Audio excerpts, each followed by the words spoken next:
और 3 डिव की एक होती है फिर कोर, जिसका कोर कमांडर होता है। अब इंडिया में 26 कोर आर्मी की है, 26 ही एयरफोर्स की है और 26 ही नेवी की है। अब लगा लीजिए हमारे यहाँ कितनी सेना है। 14 लाख की तो हम पे आर्मी है, लेकिन हम पे पुलिस ज्यादा है। 66 लाख तो हम पे वो पुलिस है जो सेंट्रल गवर्नमेंट से अटैच है, और सिविल पुलिस है अलग अलग है, वो अलग।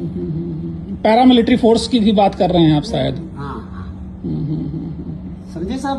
हाँ, ये हकीकत है, क्योंकि हमने प्रैक्टिकल किया और फिर हम जो है फील्ड में उनको दौड़ाते थे।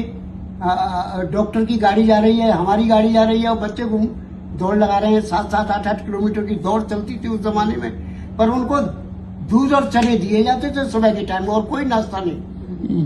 हमारे यहाँ ये कायदा था, सुबह ही सुबह आप पहला ब्रेकफास्ट में दूध लीजिए और चने, और कुछ नहीं मिलेगा। उसके बाद खाने में 650 ग्राम वजन खाने का मिलता था। 620 ग्राम सुबह और 640 ग्राम शाम को। ये वजन के हिसाब से लंच और वो होता था इनका डिनर वगैरह।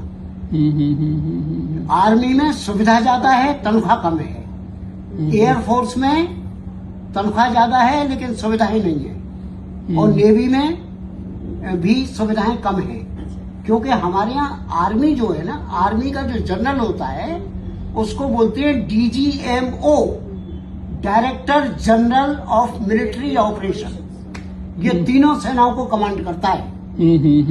हाँ, इसीलिए इसका डेजिग्नेशन ही इन्होंने DGMO है, director general of military operation.